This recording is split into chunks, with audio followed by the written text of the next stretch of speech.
Hello guys, দেখতেই পাচ্ছ আমরা ফুল বাগানে চলে এসেছি। এখানে দেখতে পাচ্ছ আমাদের অ্যাসিস্ট্যান্ট যাচ্ছে, পেরিয়ে কেটে গেছে। তো দেখতেই পাচ্ছ এখানে ফুলের ভিউ, আর এই সামনে আছে সর্ষে গাছ, আপনাদের দেখাচ্ছি। তো আমরা এখানে বাথরুম করতে এসেছিলাম, তো আমরা এখানে লোকের খ্যাত দেখে নিয়েছি। তো এটা কার খ্যাত আপনারা কমেন্ট করে দেবেন, আর কমেন্টে যে ভিডিও অনার আছে সেও বলবেন এটা কার খ্যাত। তো দেখতেই পাচ্ছ এখানে সর্ষে গাছ আছে, আর এখানে তোমার আছে তোমার ফুলের বাগান।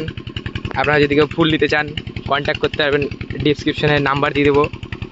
তো এখানে দেখতেই পাচ্ছ এই ফুল বাগান, ফুল দেওয়া হচ্ছে। দেখতেই পাচ্ছ বাগানটা দারুণ সুন্দর। তো নিচে আছে আলু ক্ষেত, আলু ক্ষেতও দেখাচ্ছি। আলু এখনো উঠিনি, 1-2 সপ্তাহ 3 সপ্তাহের মধ্যে উঠে যাবে। দেখতেই পাচ্ছ এখানে আলু পুরো ফলন, সেই ভিউ। এখানে কাজল আর শাহরুখ খান এখানে শুটিং করতে এসেছিল, আমরা জানি না কিসের জন্য শুটিং করতে এসেছিল। তো দেখতেই পাচ্ছ ফুলের বাগান জাস্ট